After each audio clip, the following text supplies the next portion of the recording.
Hi friend, good morning.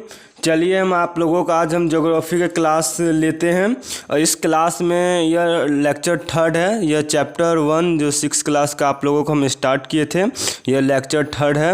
इसमें हम यहाँ तक पढ़ा चुके थे, ग्रहों तक, नेपच्यून तक, और उस लेक्चर 2 में।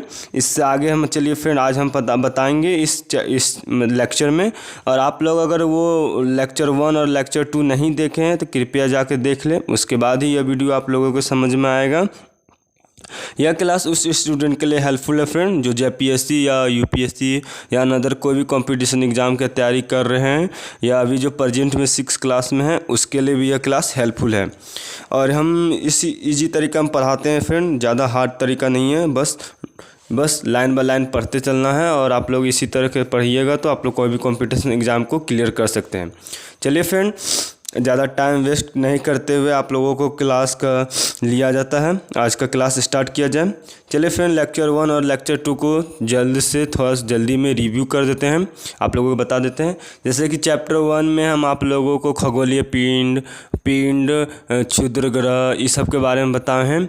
और लेक्चर 1 में आप लोगों को बाहरी ग्रह और आंतरिक ग्रह जैसे जुपिटर, जैसे बाहरी आंतरिक ग्रह में आता है शुक्र, बुध, पृथ्वी, मंगल, और बाहरी ग्रह में आता है जुपिटर यानी बृहस्पति, शनि, यूरेनस, नेपच्यून, ये सब आता है। यहाँ तक हम आप लोगों को बता चुके हैं फ्रेंड। और जाइए लेक्चर 1 और लेक्चर 2 को देखिए। चलिए फिर हम आप लोगों को आगे यहीं से जहाँ से ख़त्म किए हैं वहीं से नेक्स्ट क्लास स्टार्ट किया जाता है।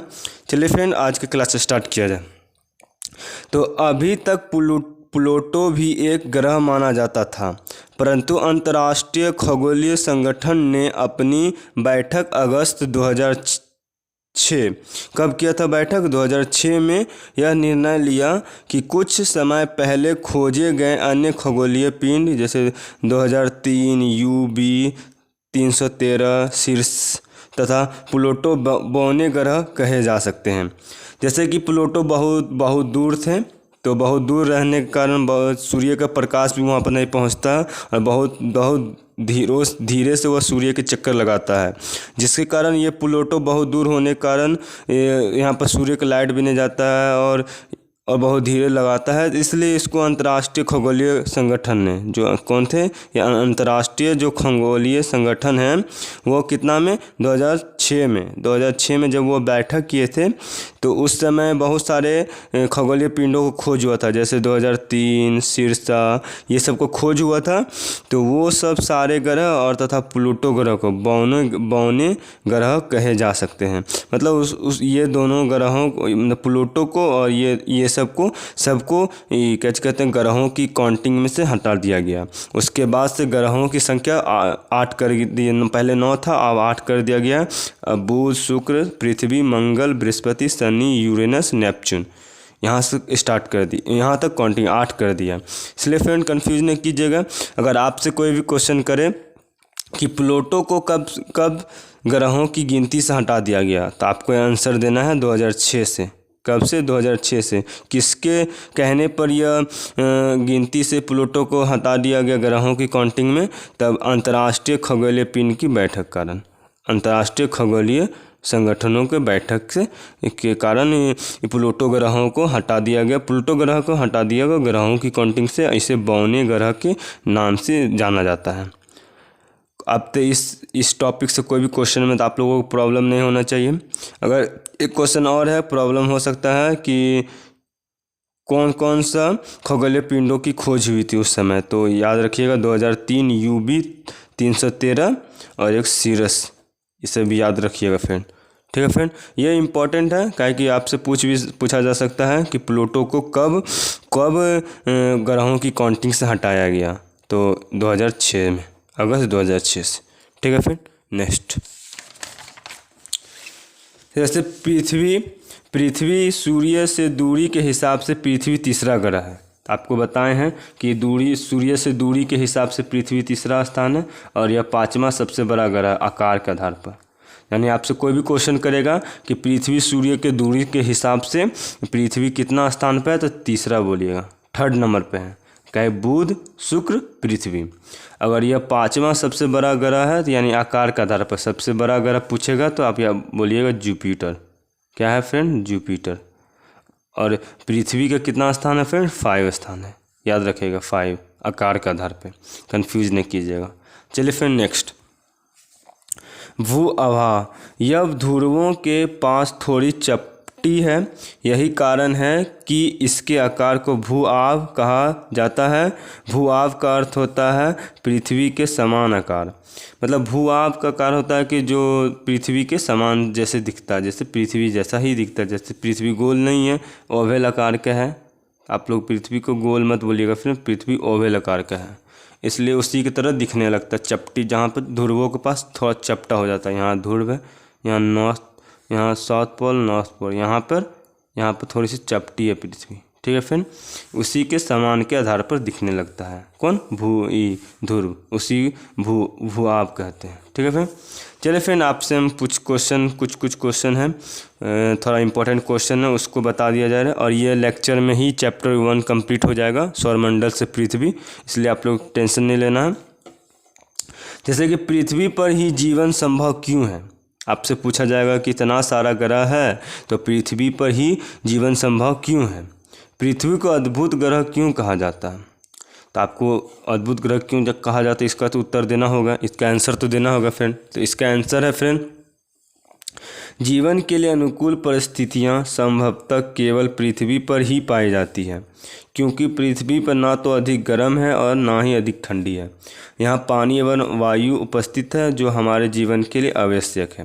वायु में जीवन के लिए आवश्यक गैसें जैसे ऑक्सीजन मौजूद है। इन्हीं कारणों से पृथ्वी सौरमंडल का सबसे अद्भुत ग्रह है।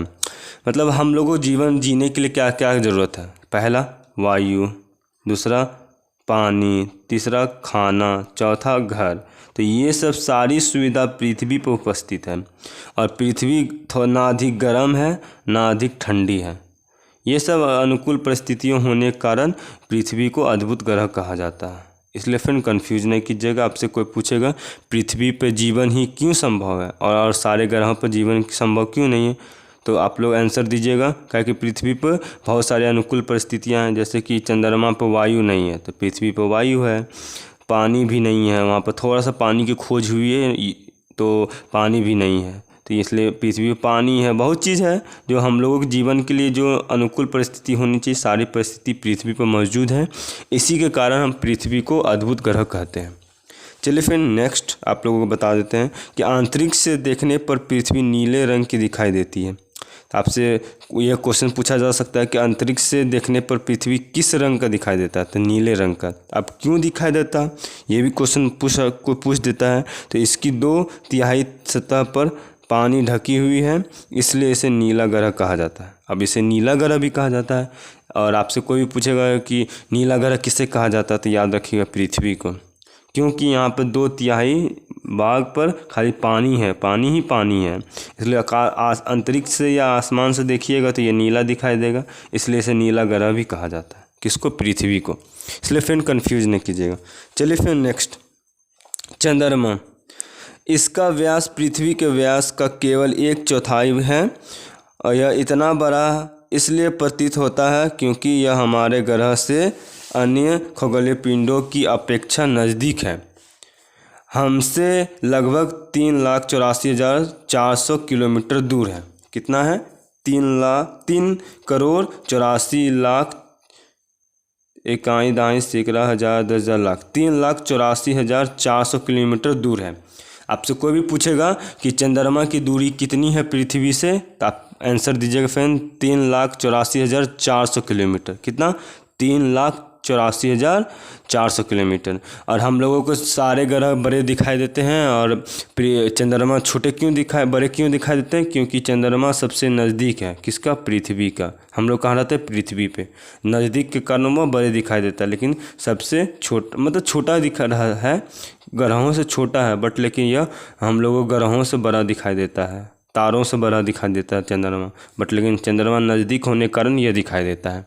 कंफ्यूज नहीं कीजिएगा फ्रेंड, ठीक है फ्रेंड। चलिए फ्रेंड नेक्स्ट, कि चंद्रमा पृथ्वी का एक चक्कर लगभग 27 दिनों में लगाता है। कितना दिनों में पूरा करता है? 27 दिनों में। ये क्वेश्चन किया जा सकता, ये इम्पोर्टेंट है फ्रेंड और ये इम्पोर्टेंट है। तो लगभग इतने ही समय में अपने अक्ष पर एक चक्कर भी पूरा कर लेता है। इसके परिणाम स्वरूप पृथ्वी से हमें चंद्रमा का केवल एक भाग दिखाई देता है। इसी के कारण हमें रात और दिन होता है। किसके? चंद्रमा के कारण।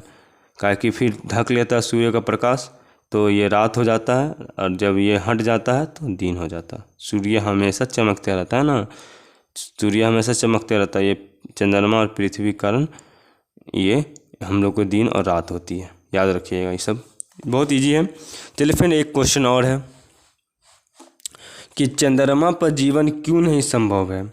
हम हमेशा चंद्रमा पर एक भाग को देख पाते हैं, तो चंद्रमा की परिस्थितियां जीवन के अनुकूल नहीं है। इसकी सतह पर पर्वत, मैदान, गड्ढे हैं जो चंद्रमा की सतह पर छाया बनाते हैं, और पूर्णिमा के दिन चंद्रमा पर इनकी छाया को देखा जा सकता है।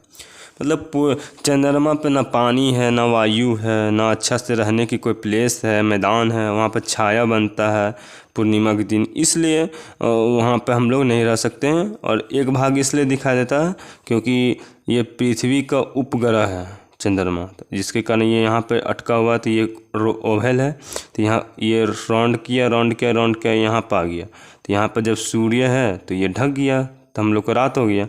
फिर जब ये यहाँ से यहाँ चलाया तो ये यहाँ पर कुछ नहीं है, तो ये हम लोगों को सूर्य से दिन हो जाता है, रात से दिन हो जाता है। ठीक है फ्रेंड, कंफ्यूज नहीं करना है। चलिए फिर नेक्स्ट, क्षुद्र ग्रह, ये भी याद करें। तारों, ग्रहों एवं उपग्रहों के अतिरिक्त असंख्य छोटे पिंड भी सूर्य के चारों ओर चक्कर लगाते हैं। इन पिंडों को क्षुद्र ग्रह कहते हैं। सबसे इम्पोर्टेंट ये है कि ये मंगल और बृहस्पति के कक्षाओं के बीच पाए जाते हैं। आपसे पूछा जा सकता है क्षुद्र ग्रह किन दो ग्रहों के बीच में पाया जाता है, तो आपको अंदर मंगल और बृहस्पति। चलिए फ्रेंड, ब्रह्मांड क्या है? तो आकाश गंगाएं, करोड़ों तारों, बादलों तथा गैसों की एक प्रणाली है। गैसों की एक प्रणाली है, देखिए गैसों की प्रणाली है। इस प्रकार की लाखों आकाशगंगाएं मिलकर ब्रह्मांड की निर्माण करती है। ब्रह्मांड की निर्माण करती है। तो आपसे पूछा जाएगा कि बहुत सारी आकाशगंगाओं मिलकर एक ब्रह्मांड का निर्माण होता है। तो आपसे पूछेगा कि ब्रह्मांड का कैसे निर्माण होता है, तो बहुत सारे आकाशगंगाओं को मिलाने से ब्रह्मांड का निर्माण होता है। चलिए फिर नेक्स्ट, क्या जानते हैं आप? ये सब एनसीईआरटी में है, लिखा हुआ है, एनसीईआरटी बेस्ड क्लास है, इसलिए ये सारे नोट कर लिए कि पौराणिक रोमन कहानियों से सोलर सूर्य देवता कहा जाता है। सोल को सूर्य देवता कहा जाता है, और सौर शब्द का अर्थ होता है सूर्य से संबंधित, इसलिए सूर्य के परिवार को सौरमंडल कहा जाता है। तो ये सब भी आप लोग नहीं जानते होंगे कि सौरमंडल, सूर्य के परिवार को क्या कहा जाता है, सौरमंडल क्यों कहा जाता है, तो यहाँ पर लिखा जाता है। और पौराणिक रोमन कहानियों में सोल सूर्य देवता को कहा जाता है। तो सूर्य के देवता का क्या नाम है? सोल। सब याद रखिएगा फ्रेंड, सब नहीं जानते हैं तो ये सब एनसीईआरटी बेस्ड क्लास है, इसलिए सारे एनसीईआरटी को कवर किया जा रहा है। ठीक है फ्रेंड, जो शब्द की उत्पत्ति यानी ज्योग्राफी कहाँ से उत्पत्ति हुआ था? तो ज्योग्राफी एक अंग्रेजी शब्द है जिसका अर्थ है कि पृथ्वी का विवरण।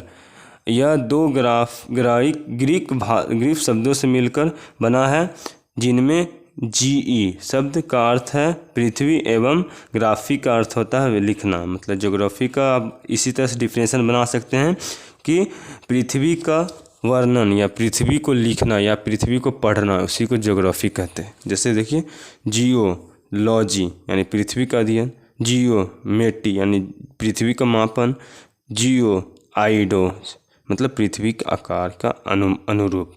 ये सब बहुत इजी है, बस एनसीईआरटी बेस्ड क्लास है, इसलिए सारे कवर किया जा रहा है, टेंशन नहीं, नोट कर ले फ्रेंड। चलिए, क्या आप लोग जानते हैं कि खगोलीय पिंड एवं उनकी गति के संबंध में अध्ययन करने वाले को खगोलीय शास्त्री कहते हैं? हाँ, जो खगोलीय के बारे में पढ़ेंगे खगोलीय शास्त्री, जो ज्योग्राफी के बारे में पढ़ेंगे तो ज्योग्राफी शास्त्री, जो जैसे कि मैथ के बारे में पढ़ते हैं तो मैथ शास्त्री बोला जाता है, और संस्कृत शास्त्री, इसी तरह बोला जाता है, टेंशन नहीं, इजी तरीका पढ़ लीजिए, याद कर लिए। तो आर्यभट्ट प्राचीन भारत के प्रसिद्ध खगोल शास्त्री थे। उन्होंने कहा था कि सभी ग्रह तथा चंद्रमा परावर्तित सूर्य प्रकाश के कारण चमकते हैं। आज विश्व के सभी भागों में खगोलीविद ब्रह्मांड के रहस्यों को खोजने में लगे हुए। बहुत सारे जो खगोल शास्त्री हैं वो ब्रह्मांड के जितने सारे रहस्य हैं उसको खोजने में लगे हुए हैं। चलिए फिर नेक्स्ट आप लोग इसके बारे में भी जान लें। क्या आप लोग जानते हैं कि प्रकाश की गति लगभग इकाई दहाई सैकड़ा हज़ार 10,000 लाख 3 लाख किलोमीटर प्रति सेकेंड है। इस गति के बावजूद सूर्य के प्रकाश को पृथ्वी तक पहुंचने में लगभग 8 मिनट समय लगता है। प्रकाश की गति 3 लाख किलोमीटर प्रति सेकेंड है, यानी 3 × 10⁵ किलोमीटर पर सेकेंड है। इजी तरीका हम याद रखें है। और फिर भी उसके बावजूद पृथ्वी को पर प्रकाश आने में 8 मिनट लग जाता है। इसका मतलब कितना दूरी पर है तो आप लोगों को पता कर सकते हैं। इससे अनुमान लगा लीजिए कि सूर्य बहुत दूर में स्थित है पृथ्वी के। चलिए फिर रोचक तथ्य जो है कि नील आर्मस्ट्रांग जो थे पहले व्यक्ति थे जो 20 जुलाई 1969 को चंद्रमा पर सबसे पहले पहुंचने वाले कदम रखने वाले व्यक्ति थे। मालूम करो कि कोई भारतीय चंद्रमा पर गया है। तो यह इसको क्वेश्चन है आप लोगों की, कोई ऐसा कौन व्यक्ति है जो चंद्रमा पर गया जो भारतीय है। इसको आप लोग आंसर कमेंट करिएगा, बताइएगा। नहीं होगा तो हम बताएंगे।